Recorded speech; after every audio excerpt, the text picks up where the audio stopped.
Hey everybody, I am here today with Candy Moulton, who is the editor of the Western Writers of America magazine, The Roundup, and a Western historian.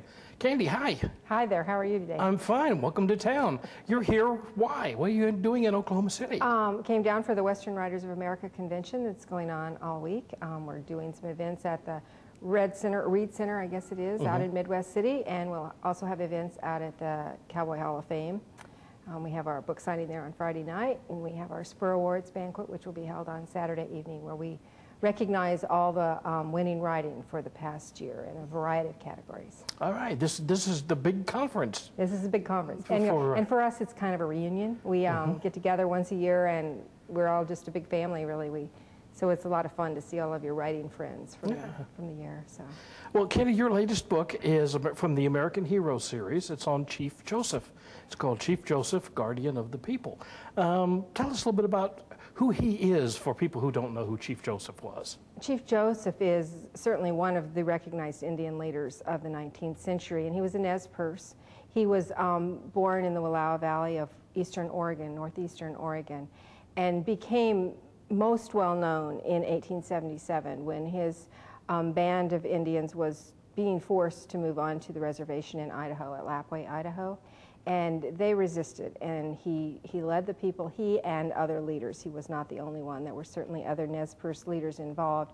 And they went on about a 1,500-mile journey to try to stay in front. They wanted to retain their freedom, basically, in their homeland. And they thought if they left where there had been some conflict in Idaho, that they could really negotiate as a diplomat. He was very much a diplomat. He was a peace chief. He's known for the Nez Perce War, but he was really a peace chief.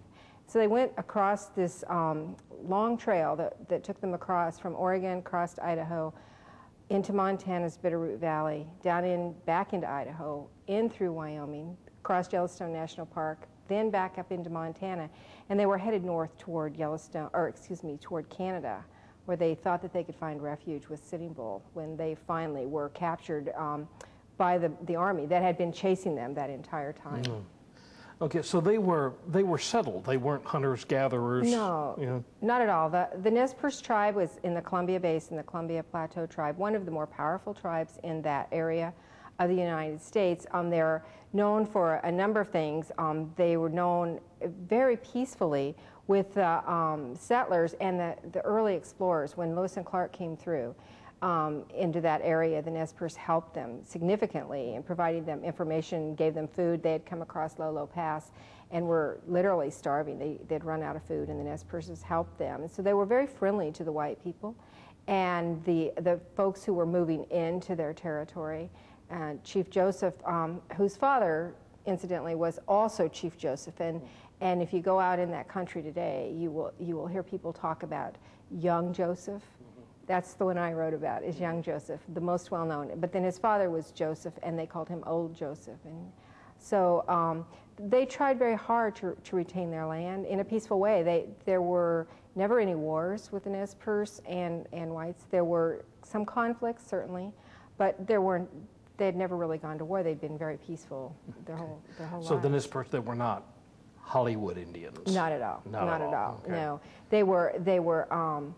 They raised the Appaloosa horse. That's one thing that they're very well known for their breeding of the Appaloosa horse. Yeah, they got the horse early, and they did selective breeding.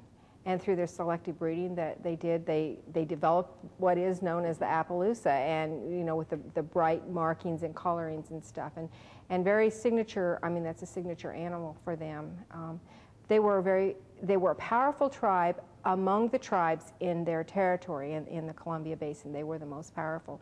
They early on had invited missionaries into their area because they associated the missionary with. They understood the concept of what we would call God, their concept, and they recognized that there was power. They felt like there was power to be had from that. So they actually sent emissaries to St. Louis and brought some of the first missionaries out across what became the Oregon Trail and brought them in. And early on, Chief Joseph's father, Old Joseph, actually converted to Christianity. But during the period right before the war, they there was a faction of the tribe that became very traditional once again, and they were known as the Dreamers, and they believed in the traditional ways of the Nez Perce people. Yeah. Would they have been welcomed in Canada had they made it to the border? Certainly, and some of them did.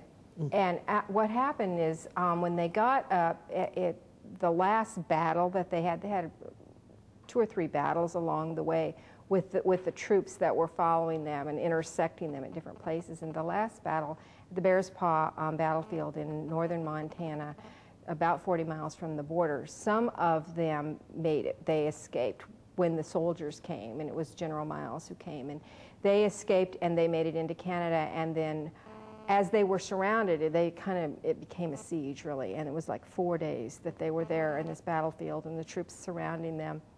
And Chief Joseph surrendered, and he made the famous speech, the reason that so many people think of him, and when he gave up his gun and he surrendered with his people, he said, "From where the sun now stands, I will fight no more forever." But some of the people did go on to Canada and lived there for many years. Yeah. Now I understand that you traveled, you followed the path that they did on this journey. What does that bring to the book? Well, I believe that in order to really write about any place, you have to know the place. And in the case of this book about Chief Joseph, I actually traveled portions of the trail many years before I ever wrote the book, or had the opportunity to write the book. I was able to go on a horsepacking trip into the backcountry of Yellowstone in the early 1990s and rode a portion of the trail that they had taken on the Little Lamar River, and then over Miss Creek Pass, which is the main pass that they used when they went through Yellowstone, and then down through the Pelican Valley. So I had that opportunity to ride that, and I'll tell you about going through there. It's because it was really fun. It was 2 years after the big fires. It's 1990, 2 years after the big fires, the massive forest fires in Yellowstone. So the trees had all died because the roots were dead. The trees had burned and they were dead. And it was raining when we rode over Miss Creek Pass. It was very misty morning, quiet, because it was just kind of this rainy, gloomy day. And the trees, there had been a lot of wind, and the trees were literally falling around us as we were riding. You could hear trees crashing all around you and stuff.